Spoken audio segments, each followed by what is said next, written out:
Nashik police का combing operation, त्योहारों के लिए सुरक्षा के इंतजाम। गणेशोत्सव और ईद ए मिलाद के मद्देनजर नासिक शहर पुलिस ने 21 अगस्त 2025 को अपराधियों के खिलाफ एक विशेष कॉम्बिंग ऑपरेशन चलाया। ये कार्रवाई पुलिस आयुक्त संदीप कर्णिक के निर्देश पर की गई, जिसका मकसद त्योहारों के दौरान अपराधों को रोकना था। इस ऑपरेशन का नेतृत्व पुलिस उपायुक्त मोनिका राउत ने किया। आगामी येणारे सण गणेशोत्सव व ईद ए मिलाद च्या अनुषंगाने गुन्हेगारांना प्रतिबंध करण्यासाठी परिमंडळ 1 अंतर्गत काल कॉम्बिंग ऑपरेशनचं आयोजन करण्यात आलं होतं। सदर कॉम्बिंग ऑपरेशनमध्ये दोन्ही डिव्हिजनचे एसीपी, सिनियर पीआय, डीबीचे सर्व अधिकारी आणि कर्मचारी सहभागी झाले होते। या कॉम्बिंग ऑपरेशन दरम्यान एकूण रेकॉर्डवरचे 127 गुन्हेगार चेक करण्यात आलेले आहेत।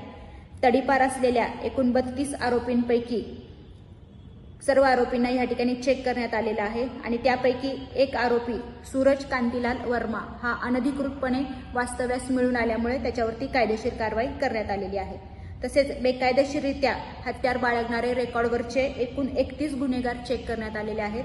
त्यापैकी घरझडती दरम्यान पियुष रामदास सोनवणे राहणार अवधूतवाडी पंचवटी आणि उद्देश कैलास कुंभकर्ण उर्फ मुन्ना कासार भद्रकाली यांच्या ताब्यामध्ये घातक हत्यार मिळून आल्यामुळे त्यांच्यावरती भारतीय हत्यार कायदा कलम 425 अन्वये गुन्हा दाखल करण्यात आलेला आहे। तसेच पाहिजे व फरार असे एकूण 42 आरोपी चेक करण्यात आलेले आहेत। असे गुन्हेगार चेकिंग करण्याचे काम हे परिमंडळ 1 अंतर्गत पुढील भविष्यामध्ये देखील सुरू राहणार आहे। त्याच्यासाठी combing operation, all out operation, नाकाबंदीचा वापर करण्यात येणार आहे।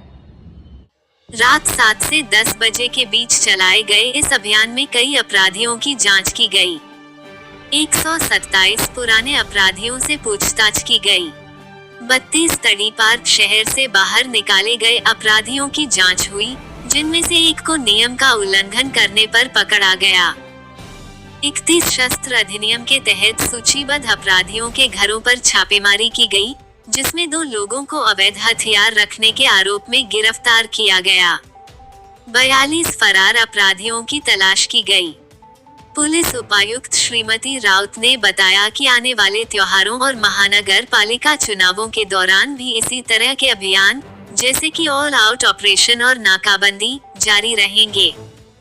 अपराधियों पर लगाम लगाने के लिए डिजिटल तकनीक का भी इस्तेमाल किया जाएगा। अन्याय अत्याचाराचा पर्दाफाश करण्यासाठी एबीपी नाशिक टीव्ही चॅनलला सबस्क्राइब करा आणि बेल आयकॉन प्रेस करा।